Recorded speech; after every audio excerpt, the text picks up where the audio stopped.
Friends, thank you for being here today. What if I told you that the wealthiest, most powerful nation on earth has a self destruct button and it pushes it on purpose? That this isn't some accident, but a recurring, deliberate crisis found nowhere else in the developed world?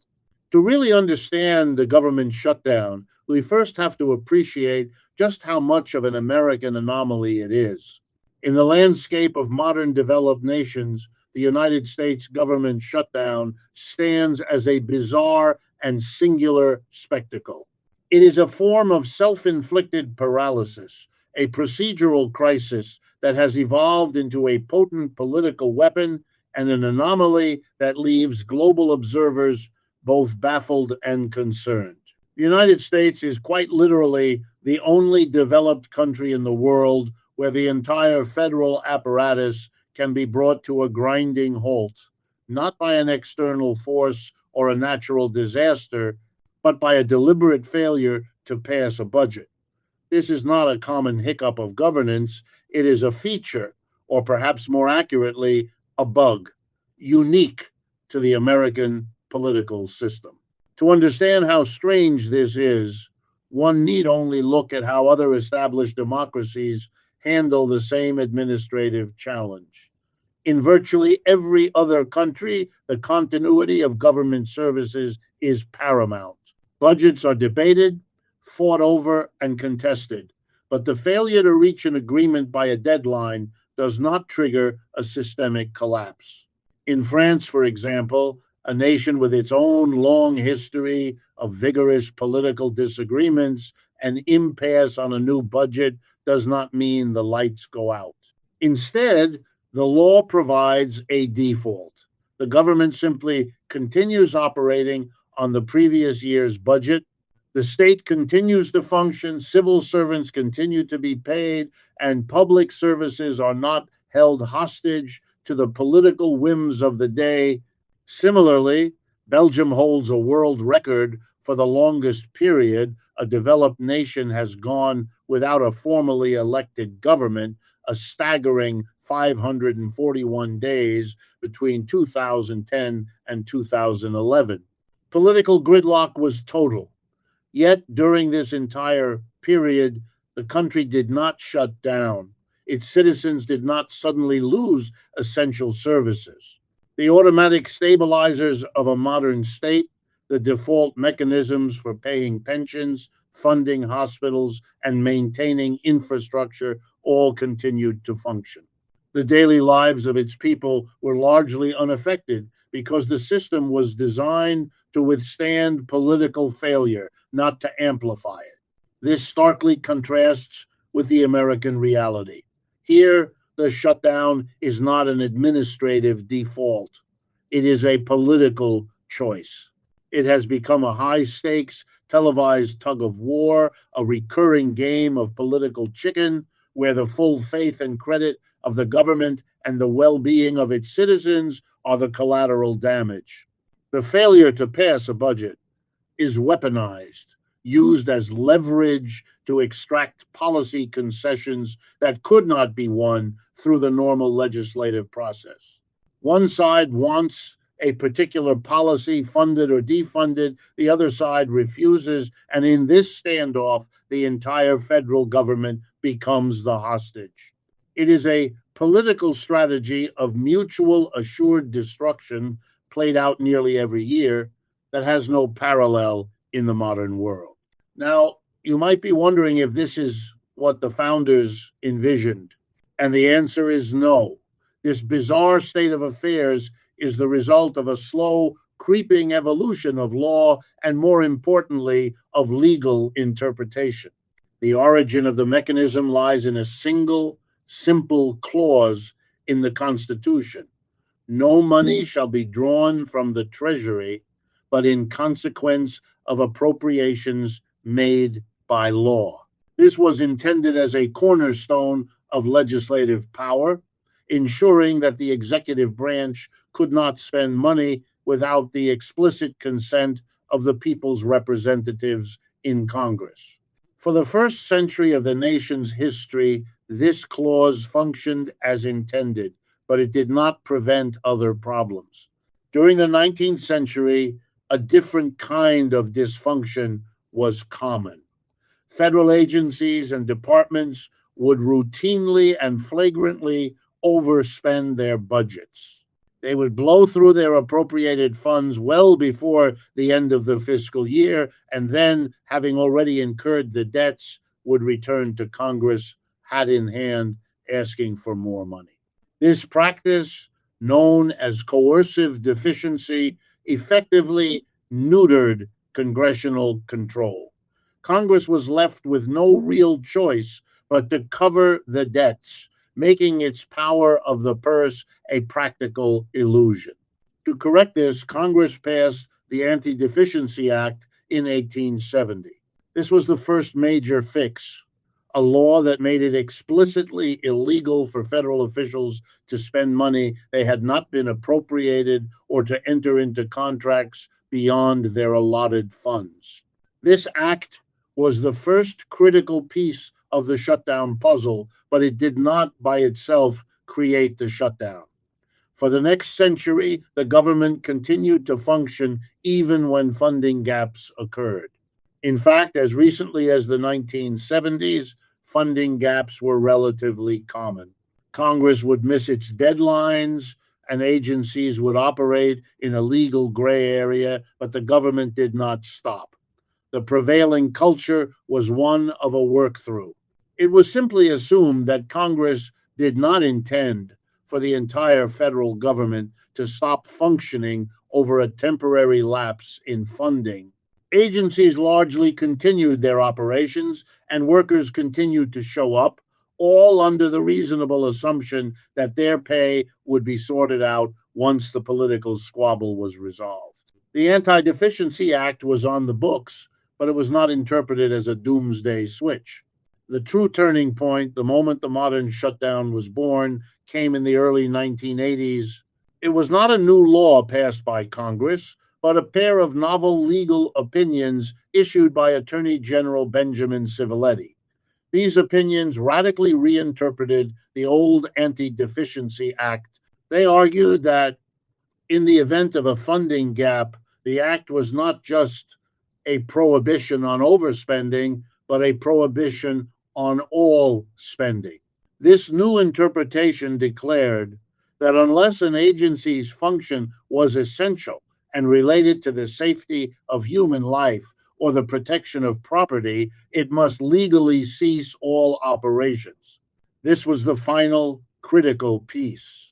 This new legal framework, born from a rereading of a century old law, transformed a funding gap from a procedural headache into a full blown crisis.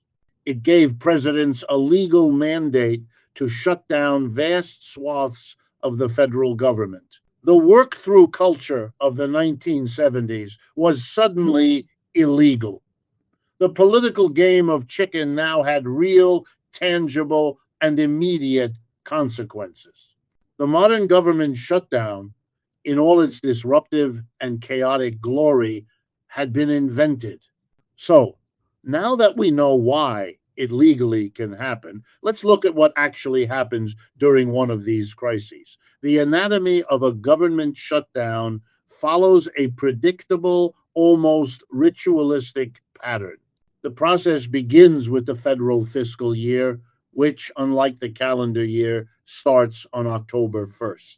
To fund the government, Congress is required to pass 12 distinct appropriations bills, each one covering a different segment of the federal bureaucracy, from defense and homeland security to interior and agriculture.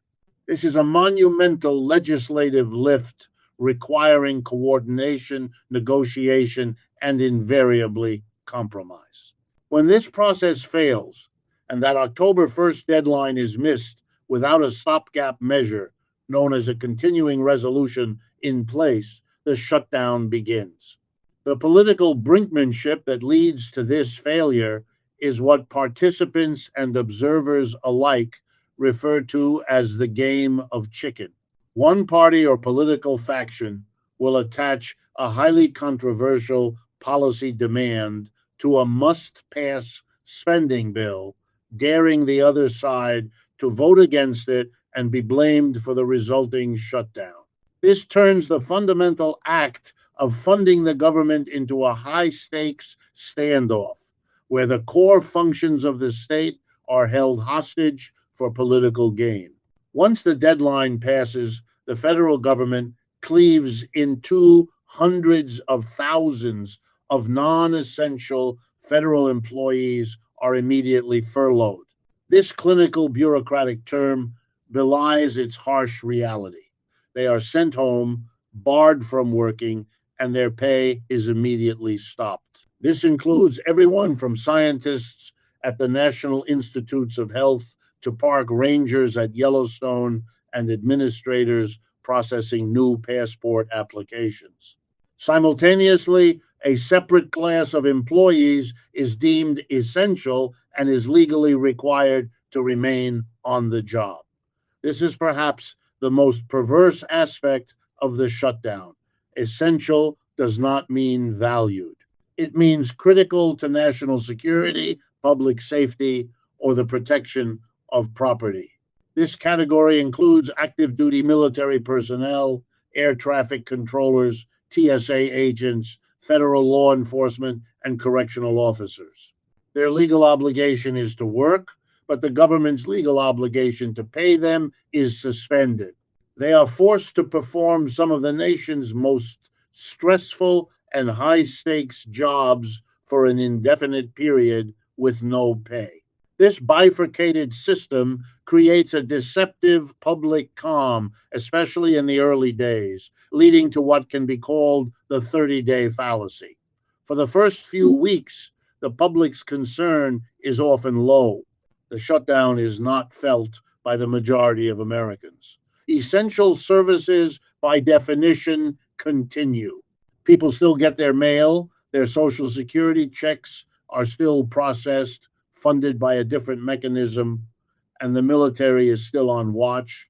The common assumption is that the shutdown is just political theater, a temporary squabble that will be resolved long before it has any real world impact. Furloughed workers, while not being paid, hold on to the historical precedent that they will eventually receive back pay once the shutdown ends. For the first 30 days, the country coasts on this illusion of normality. But that illusion of normality shatters, and it shatters precisely at the 30-day mark. This is the tipping point, the moment the crisis transitions from a political abstraction in Washington, D.C., to a tangible personal disaster for millions of Americans. The trigger is not a political decision, but the relentless math of personal finance. A staggering percentage of Americans, somewhere between 65 and 75%, live paycheck to paycheck. This figure is not limited to low wage workers. It includes a significant number of the federal employees who are suddenly and without warning deprived of their income. After 30 days, a full rent or mortgage payment comes due. Utility bills, car payments, and student loan installments, which could perhaps be juggled for a week or two, now represent an insurmountable financial wall. The back pay that furloughed workers might eventually get does not pay the rent that is due now. This is when the desperation begins. We see federal employees, including those essential workers, forced to labor for free, turning to food banks to feed their families. Stories emerge of highly skilled professionals, from cybersecurity experts to prison guards, taking on secondary jobs as Uber or Lyft drivers just to cover the cost of gas to get to their unpaid federal jobs. This is the first deeply personal breakdown of the system. The second breakdown is systemic, and it is far more dangerous. It is the failure of the nation's critical infrastructure, and the most acute pressure point is aviation. The entire system of air travel in the United States relies on a complex interwoven network of essential employees, primarily air traffic controllers, ATC, and Transportation Security Administration, TSA agents. During a shutdown, these employees are not only working without pay, but they are also working under immense compounding stress. The strain becomes unbearable. Staffing levels already stretched thin before the crisis begin to collapse. The financial and psychological toll leads to an increase in employees calling out sick, an understandable human reaction that the system cannot absorb. With fewer controllers in the towers, the intricate ballet of takeoffs and landings slows to a crawl. Runway traffic jams begin to pile up. Major hubs like Los Angeles International Airport, LAX, are forced to temporarily shut down runways or terminals, not for security threats or weather, but simply because there are not enough federal employees who are not being paid to safely manage the airspace. This immediate crisis is compounded by a long term, invisible one. The shutdown freezes the entire pipeline for new federal talent. At the Air Traffic Control Academy, for instance, entire classes of new trainees who have just spent months preparing for their careers are sent home. They cannot be hired, they cannot be paid, and their training is stalled indefinitely, creating a backlog that will plague the aviation system for years to come. This is the tipping point. The moment the game of chicken directly endangers the lives and livelihoods of the public, and the entire edifice of essential services begins to crumble under its own weight. And this isn't just a theoretical problem. The human and economic toll of a shutdown is not an abstract calculation. It is a concrete and devastating reality for the hundreds of thousands of individuals caught in the political crossfire. During the historic 35-day shutdown in 2018 and 2019, approximately 800,000 federal workers were directly impacted.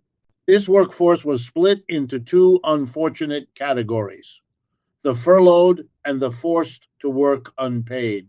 For both groups, the immediate financial distress was severe as savings were depleted and high interest credit card debt was incurred to cover basic necessities like groceries and medicine.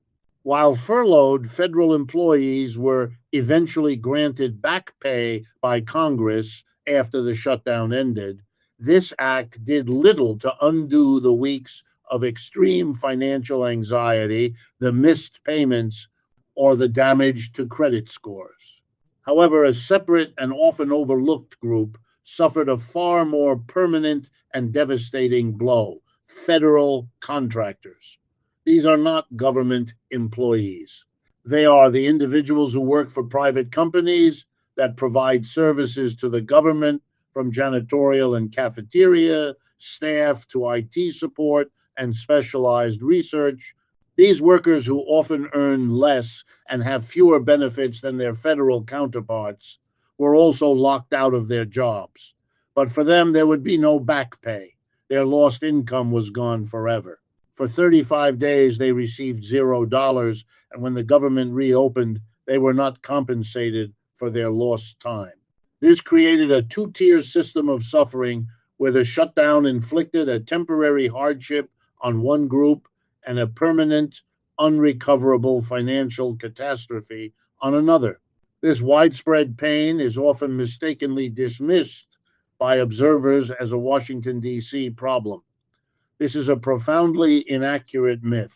The federal government is not a monolith concentrated inside the Capital Beltway.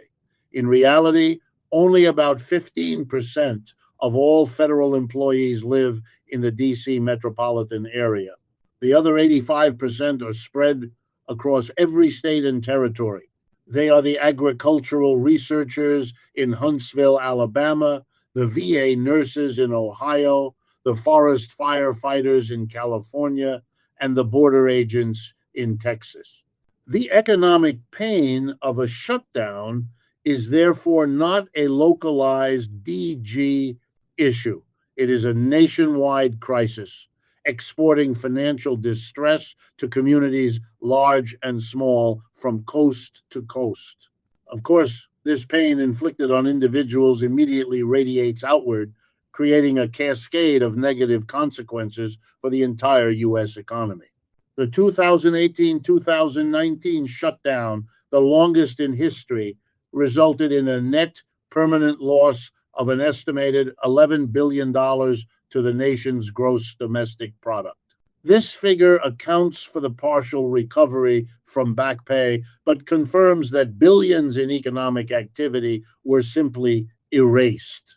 This macroeconomic damage starts at the local level, when hundreds of thousands of workers, both federal and contract, abruptly stop receiving paychecks. They also abruptly stop spending money. The restaurants, coffee shops, and small retailers that surround federal office buildings and military bases see their customer base vanish overnight. This ripple effect slams local economies. Unpaid federal workers are not going out to eat, they are not buying cars, and they are not undertaking home repairs. This demand shock then ripples further, hurting the suppliers to those local businesses, all in a vicious cycle of retraction. Beyond this immediate consumer spending freeze, the shutdown actively sabotages the core functions of the government in ways that have long lasting economic impacts. The very agencies designed to protect the public and facilitate commerce are shuttered. National parks, a major engine of tourism for many rural communities, are closed, losing millions of dollars in entry fees and devastating the gateway towns that depend on park visitors. The already strained federal immigration courts are forced to close, canceling tens of thousands of hearings and dramatically worsening a backlog that was already years long. Public safety and future preparedness are directly compromised. Wildfire mitigation projects, which require meticulous planning and work during the off season, are delayed, leaving communities more vulnerable to future disasters. Scientific research grinds to a halt. And for citizens and businesses, the gears of bureaucracy simply stop. Passport and visa applications go unprocessed, delaying travel. Federal loan applications for small businesses and new homeowners are frozen, stalling economic dynamism at its source. But while all shutdowns inflict this kind of broad pain, the current one has been defined by a new, and many would say mean, dimension of intentional cruelty. This is crystallized in the unprecedented decision to not protect the Supplemental Nutrition Assistance Program, SNAP, the nation's most vital anti-hunger program. In previous shutdowns, both parties had consistently agreed that SNAP was an essential service, a lifeline that must be protected. This time, that agreement has vanished, and SNAP has been placed on the political chopping block. The scale of this decision is difficult to comprehend. SNAP is not a niche program. It provides food assistance to 42 million Americans. This is more than 10% of the entire population. It is the bedrock of food security for the nation's most vulnerable. Over 80% of all SNAP benefits go to households that include children, the elderly, or people with disabilities.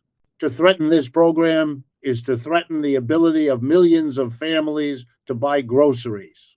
This decision is made all the more shocking by the fact that it appears to be a political choice, not an administrative necessity. The U.S.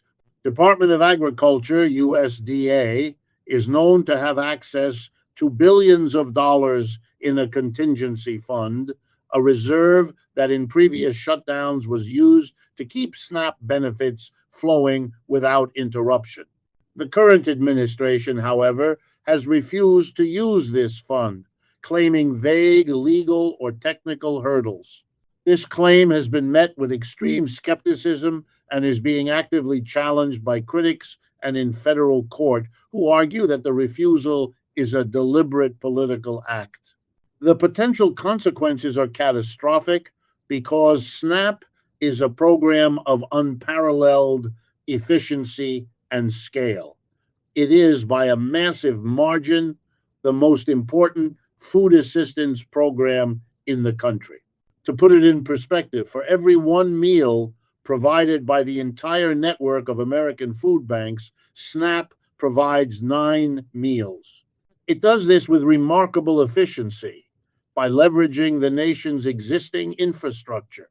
There is no separate, clunky government distribution system. SNAP simply provides recipients with an EBT card, electronic benefit transfer, which they can use at their local grocery store just like any other debit card. This is why its loss is irreplaceable. The nation's network of food banks, churches, and local charities, while heroic, cannot possibly fill this gap. They lack the funding, the volunteers, the transportation, the refrigeration, and the sheer logistical capacity to suddenly cover a 90% shortfall in the nation's food assistance. The result, should the funding not be restored, will be a slapdash and inadequate patchwork of emergency aid. It will be a system that, by its very nature, will leave the most isolated, rural, and vulnerable communities completely uncovered. Furthermore, like the federal pay freeze, cutting off SNAP benefits is also an act of economic self harm, instantly pulling billions of dollars out of local economies and directly hurting the grocery stores, retailers, and farmers who are the final recipients of those funds. But beyond these immediate devastating impacts on the economy and our most vulnerable citizens, there is a quieter, more insidious cost. This is the long term erosion of the government itself, a brain drain that could cripple the public sector for a generation to come. This recurring cycle of crisis and instability sends a clear message to the 2.1 million federal employees. You are not valued. You are a political pawn. This is most acute for the essential workers who are trapped in a Kafkaesque paradox. They are told they are too important to the nation's safety to stay home, yet not important enough to be paid for their work.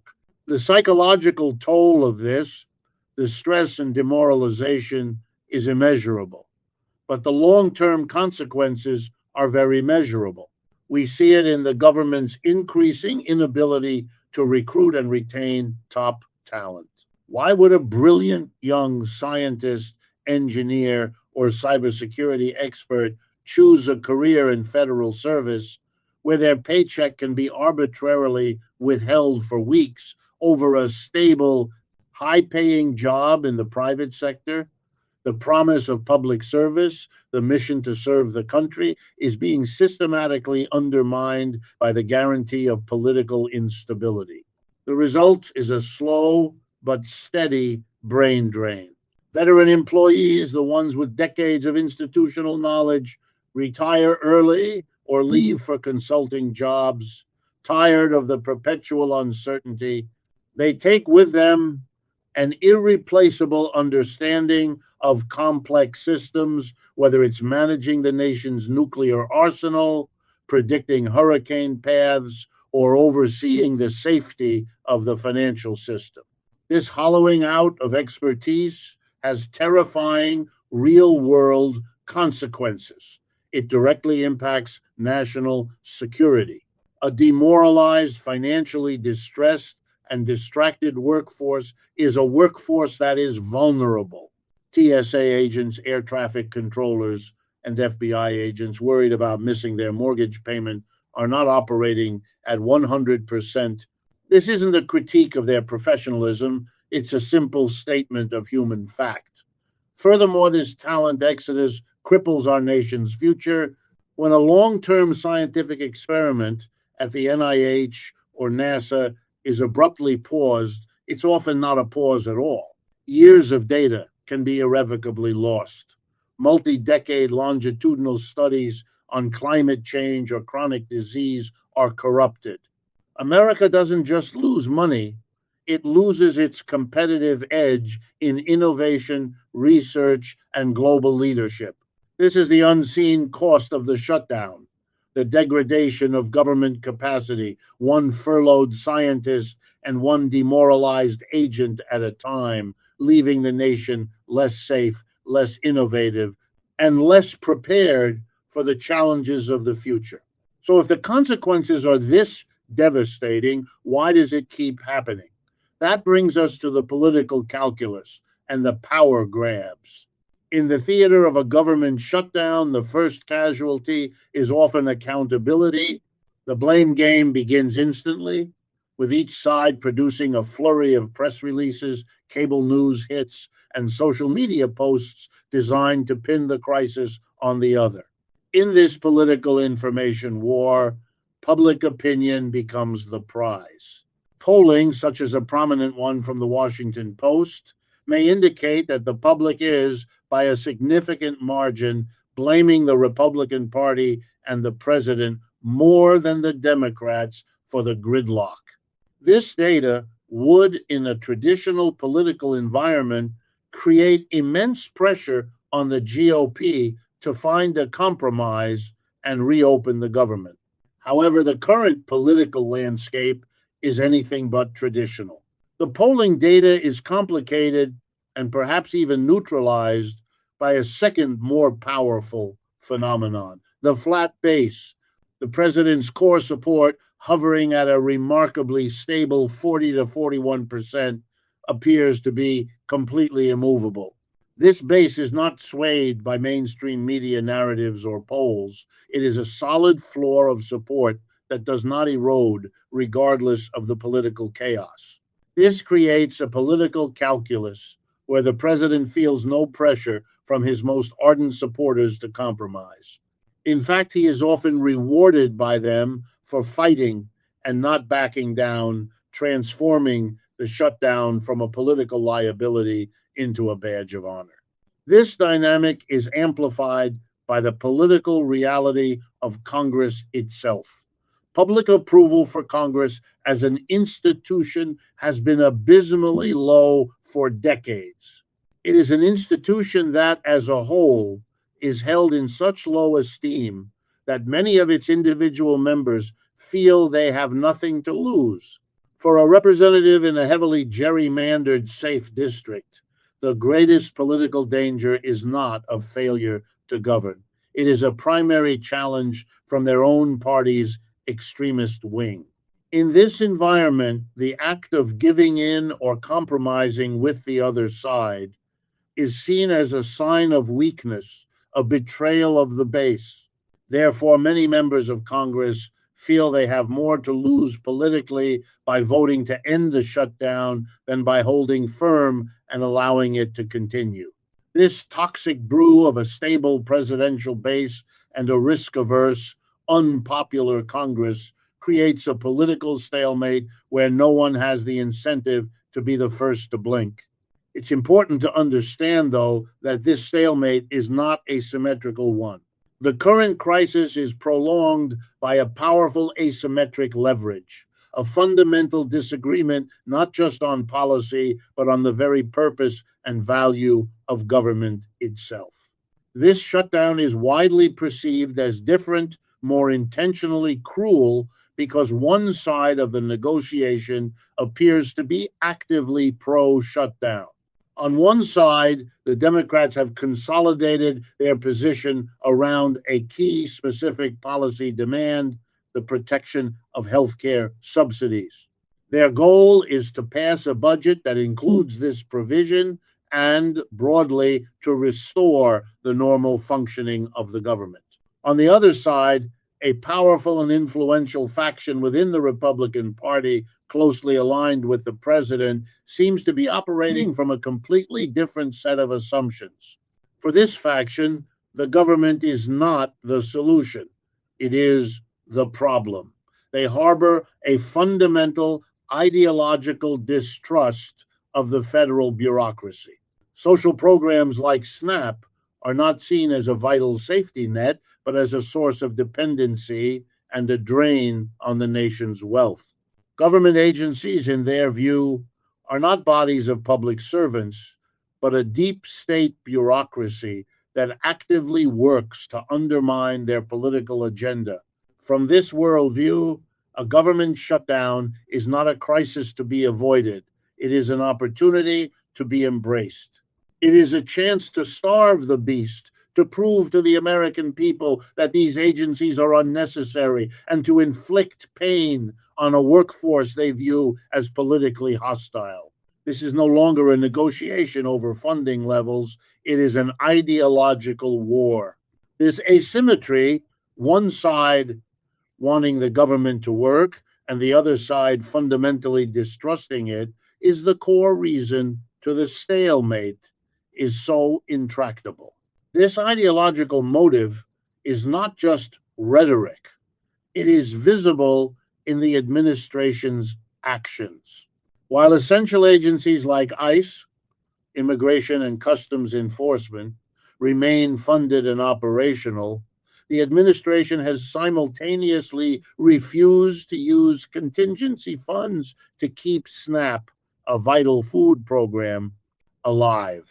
It has selectively suspended infrastructure spending, pointedly targeting blue states controlled by political opponents. These are not the actions of a party seeking a good faith compromise. They are the actions of a faction that sees the shutdown as a powerful tool to reward its allies, punish its enemies, and forcibly remake the government in its own image. As this kind of shutdown drags on, the political rhetoric has escalated, culminating in the president's public call for the Senate to deploy the nuclear option.